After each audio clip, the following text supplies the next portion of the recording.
جمعية الدعوة والإرشاد وتوعية الجاليات بحفر الباطن أمة. بسم الله الرحمن الرحيم. الحمد لله وكفى، والصلاة والسلام على من لا نبي مصطفى نبينا محمد وعلى آله وأصحابه أجمعين. أما بعد, السلام عليكم warahmatullahi wabarakatuh. Mga kapatid sa pananampalataya, ang araw ng Jum'ah ay napakahalaga sa atin bilang mga mananampalataya. Ang araw ng Jum'ah ay isa sa pinaka-mainam na araw sa loob ng isang linggo.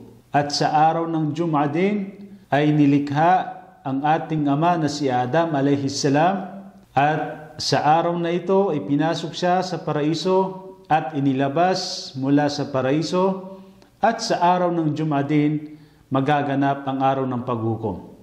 Batay sa sinabi ni Propeta Muhammad sallallahu alaihi wasallam, khairu yawmin tal'at alayhi shams yawmul Jum'ah, fihi khulika Adam wa fihi udkhila al-jannah wa fihi ukhrija minha wa la taqumu as-sa'atu illa fi yawmil Jum'ah. Sinabi ni Propeta Muhammad sallallahu alaihi wasallam na ang pinakamainam na sinikatan ng araw ay ang araw ng Jum'ah. Sa araw na ito, nilikha si Adam alayhis salam.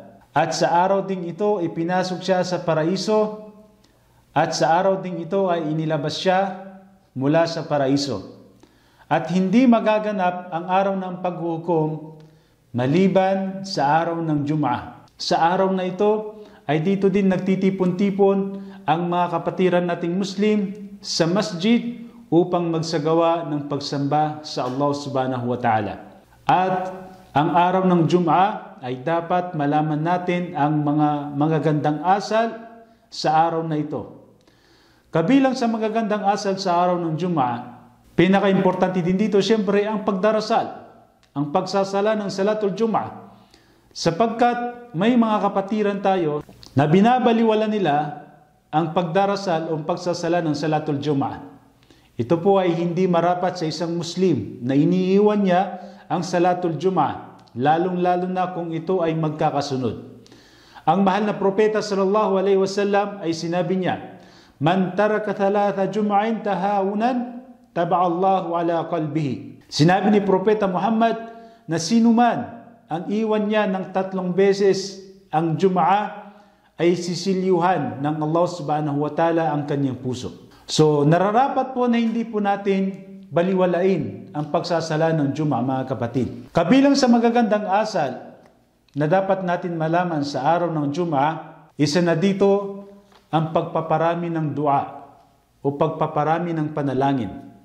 Ang panalangin sa araw ng Jum'ah ay may natatanging oras na katanggap-tanggap ang panalangin ng isang Muslim. Kaya kapag tumugma ito sa oras na iyon, ay tatanggapin sa kanya ng Allah ang anumang kanyang panalangin. Sa hadith ni Propeta Muhammad sallallahu alaihi wasallam, sinabi niya, innal jum'ata la sa'a la yuwafiquha 'abdun muslim wa huwa qa'imun yusalli yas'alullahu 'azza wa jalla shay'an illa a'tahu iyyah. Sinabi ni Propeta Muhammad na ang Salatul Jum'ah o ang Jum'ah ay mayroong natatanging sa'a o oras na kapag nanalangin dito ang isang Muslim ay tatanggapin sa kanya at ibibigay sa kanya ng Allah ang kanyang panalangin. Kabilang din sa magandang asal sa araw ng Jum'ah, mga kapatid, ay ang pagligo. Bago tayo dumalo sa Salatul Jum'ah ay maligo muna tayo. Ang paligo, ang sabi ng mga ibang scholar ay obligado sa mga gustong dumalo sa Salatul Jum'ah. Sinabi ni Propeta Muhammad, al-ghuslu yawm al-jum'ati wajibun ala kulli muhtalam. Sa ibang hadith, sinabi ni Propeta Muhammad, idha jaa ahadukumul jum'ah falyaghtasil. Sinabi ni Propeta na kapag ang isa sa inyo ay dadalo sa araw ng Jum'ah o ang pagsasala sa Salatul Jum'ah ay maligo siya. So kabilang po yan sa magagandang asal sa araw ng Jum'ah. Kabilang din dito ay ang paggamit ng pabango para sa mga kalalakihan. Hindi po para sa mga kababaihan. Para lamang ito sa mga kalalakihan ang paggamit ng pabango. Ang isang Muslim, bago siya dumalo sa Salatul Jum'ah, ay mainam po sa kanya na magpabango siya, gumamit siya ng pabango. At kabilang din dito ang pagsusuot na magandang kasuotan ng isang Muslim.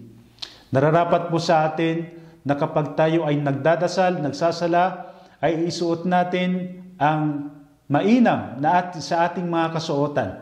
May mga kapatiran na kung saan minsan ang kanilang sinusuot sa Salatul Jum'ah ay ang kanilang pambahay, ang kanilang pantulog. So hindi po kaaya-aya ito.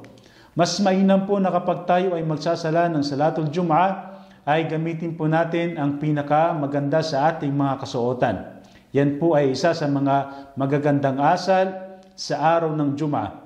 Kabilang din dito mga kapatid ay ang paglalakad patungo sa masjid. Kung hindi naman kaya, may mga exemption, ay pwede naman po siyang sumakay. Sa hadith ni Propeta Muhammad sallallahu alaihi wasallam, kanyang sinabi, "Man ghassala al-yawm al-jum'ah wagtasal, thumma bakkara wabtakar, wa masha wa lam yarkab, wa dana min al-imam fastama' wa lam yalghu, kana lahu bi kulli khutwatin 'amalun sana, ajru siyamiha wa qiyamiha."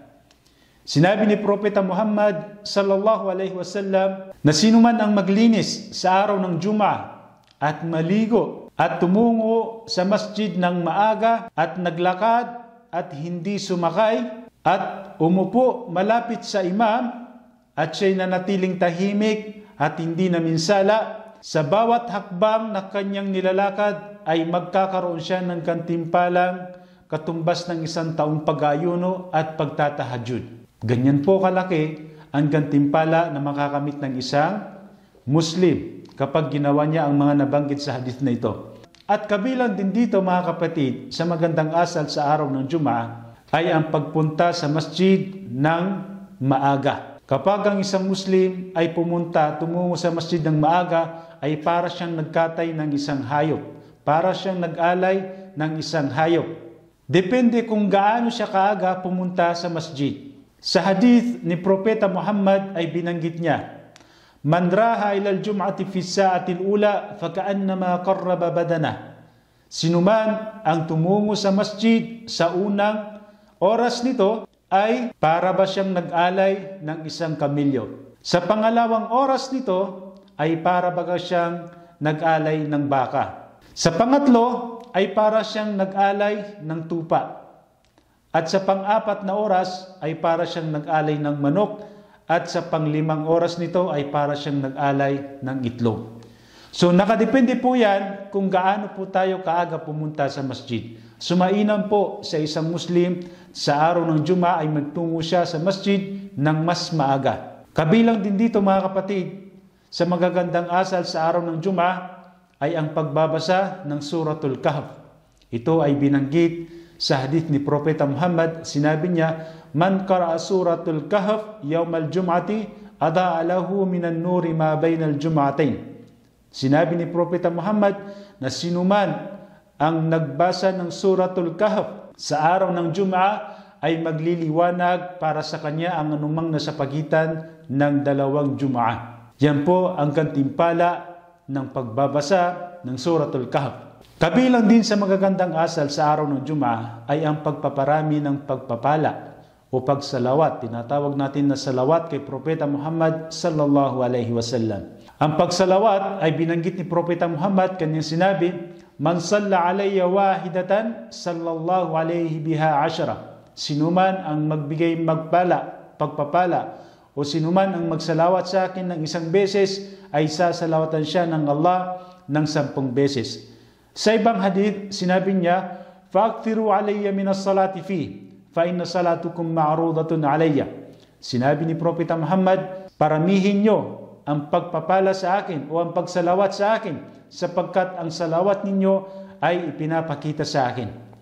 So ang pagsalawat o ang pagpapala kay Propeta Muhammad ay ang pagsabi ng Allahumma salli ala Muhammad wa ala ali Muhammad kama sallaita ala Ibrahim wa ala ali Ibrahim innaka Hamidun Majid. Wa barik ala Muhammad wa ala ali Muhammad kama barakta ala Ibrahim wa ala ali Ibrahim innaka Hamidun Majid. Kabilang din dito mga kapatid ay ang paggamit ng siwak. Ang siwak, ito ay isang kahoy na ginagamit sa panahon ni Propeta Muhammad na bilang panglinis sa kanyang ngipin o sa kanyang bibig. Ang siwak, marapat na gamitin natin bago tayo tumungo sa masjid, bago tayo dumalo sa Salatul Jum'ah. O di kaya naman ay mag-toothbrush muna tayo bago tayo dumalo sa Salatul Jum'ah. Ito ay isa sa sunnah ni Propeta Muhammad sallallahu alaihi wasallam. Sa hadith na binanggit niya, sinabi niya, "Laula an ashukka ummati la amartuhum bisiwak 'inda kulli shalah." Sinabi ni Propeta Muhammad, kung hindi lang may hirapan ng aking ummah, ay uutusan ko sila na gumamit ng siwak kada sala. Ganyan po pinahalaga ni Propeta Muhammad ang paggamit ng siwak. Kabilang din dito mga kapatid ay ang tinatawag natin na tahiyatul masjid. Ang tahiyatul masjid, ito ay ang pagsasala ng 2 raka'a kapag tayo ay nakapasok sa masjid. Kapag napasok tayo sa masjid, huwag muna tayong umupo. Magsunna muna tayo ng 2 raka'a.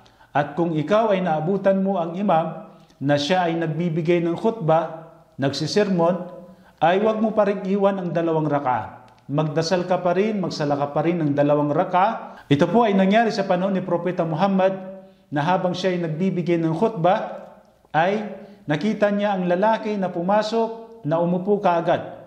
Kaya si Propeta Muhammad, inutusan niyang lalaki na magsala ng 2 raka'a. Sinabi ni Propeta Muhammad sallallahu alaihi wasallam, "Idza jaa ahadukum wal imamu yakhtub falyusalli rak'atain."